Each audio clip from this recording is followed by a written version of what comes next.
শ্রাবণ মাসের কৃষ্ণপক্ষের একাদশীর নাম হলো কামিকা একাদশী। এই একাদশীর নাম কামিকা হলো কেন, এবং এই ব্রত পালনে কি কি ফল লাভ হবে, এই ব্রত পালনের প্রয়োজন আছে কিংবা নাই, এই বিস্তৃত আলোচনা হবে।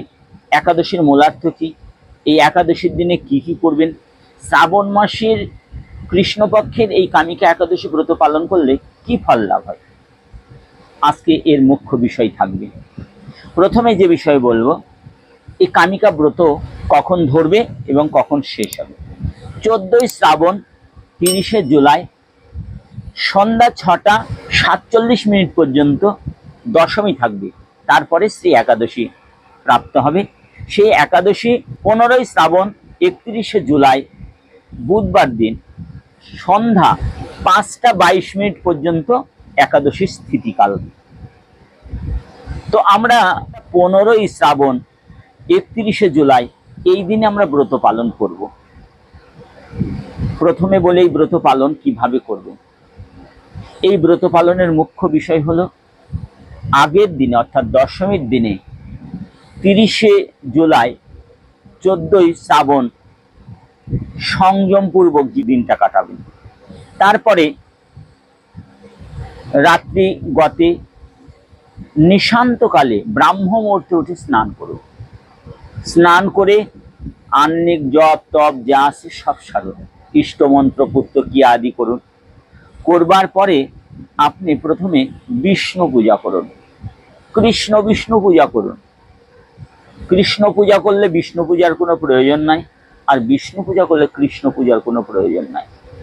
যুধিষ্ঠির একদিন দেখলেন ভগবান শ্রীকৃষ্ণ উদাস দৃষ্টিতে আকাশের দিকে চেয়ে যেন কি দর্শন করছিলেন। যুধিষ্ঠির কাছে গেলেন, প্রভুকে প্রণাম করে বললেন, প্রভু আজ আপনাকে বড় উদাস মনে হচ্ছে। ভগবান শ্রীকৃষ্ণ বললেন, আর তো সময় নাই, লীলা সম্বরণ করতে হবে, যেতে হবে। কথা শুনে যুধিষ্ঠির হতবাক হয়ে গেলেন। বললেন, প্রভু তুমি যখন সিদ্ধান্ত নিয়েছো, তোমাকে আটকাবার ক্ষমতা আমার নেই। তবুও বলি, এই মহাভারতের যুদ্ধে যত পাপ আমাদের শরীরে, এই পাপের বিনশ্বতি কিসে হয়? তখন ভগবান শ্রীকৃষ্ণ শ্রাবণ মাসে কৃষ্ণপক্ষিয়া এই কামিকা একাদশীর কথা তিনি বলেন। ভগবান বললেন, কামিকা একাদশী ব্রত পালন করো, এই ব্রত পালনের সর্ব অভীষ্ট মনস্কামনা পূর্ণ হয়, এই জন্য এই ব্রতের নাম কামিকা একাদশী। আর আরেকটা বিশেষ বিষয়, এই দিনে যারা বিষ্ণু পূজায় তুলসী দান করবেন, তারা অনন্ত জন্মের পাপ থেকে মুক্তি লাভ করবেন। এই ব্রত প্রতিপালন করলে পারে কুজনী অর্থাৎ নিচু কোনো জনি থেকে মুক্তি লাভ করা যায়, অর্থাৎ তার কোনোদিন অধোগতি হয় না, সে সরাসরি স্বর্গ আদি প্রাপ্ত হবে। এই কামিকা একাদশীতে বিষ্ণু পূজা করলে পারে কাশী এবং পুষ্করে স্নানের ফল লাভ হয়। এই কামিকা একাদশীর আর একটা বিশেষ বিষয় আছে, এই কামিকা একাদশীতে সর্বার্থ সিদ্ধিযোগ লাভ হবে।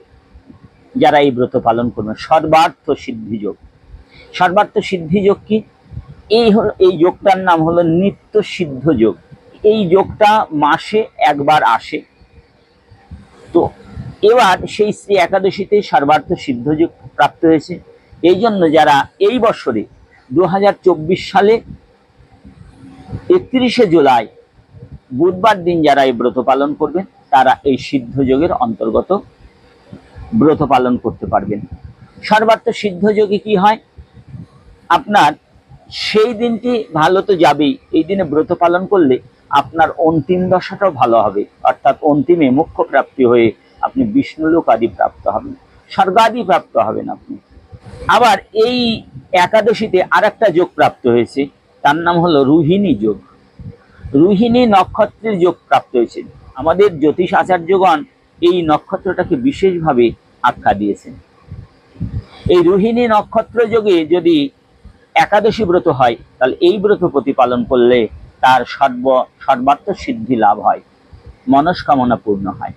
এখন প্রশ্নটা হলো, এই একাদশীর নাম কামিকা হলো কেন?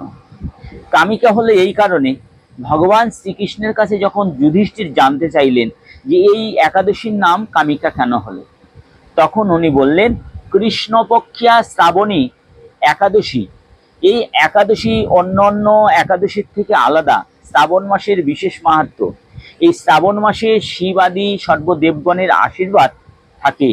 এই জন্য এই মাসে একাদশী ব্রত পালন করলে সকল দেবগণ তাকে আশীষ করিয়া থাকেন এবং স্বয়ং শিব তাকে তার ব্রতাদি আচরণ না করলেও, তাতে জলদান না করলেও, এই একাদশীর ফলে শিব তার প্রতি সন্তুষ্ট হন এবং বিদ্যা আদি দান করিয়া থাকে। এই জন্য শিব সর্বকামনা পূরণকারী। এই জন্য এই একাদশীর নাম হলো কামিকা একাদশী। এই একাদশী অবশ্যই পালন করবেন। পরের দিনে সূর্য উদয়ের থেকে 9:33 মধ্যে পারণ করবেন। পারণের একটা বিধান বলি। পারণের একটা বিধানের মধ্যে যদি কোনো বিষ্ণু ভক্ত পান তাহলে তাকে ভোজন দান করবেন অবশ্যই। পারণ টাইমের মধ্যে একটা বিষ্ণু ভক্তকে অবশ্যই ভোজন দিবেন, তারপরে নিজে জলাদি গ্রহণ করবেন, তাহলে আপনার অভীষ্ট পূরণ হবেই। এই কামিকা একাদশী মাহাত্ম্য সকলের কাছে জানান এবং আপনারা জানুন। আরো বৃহৎ মাহাত্ম্য আমি ছোট্ট করে কিছু অংশ জানালাম।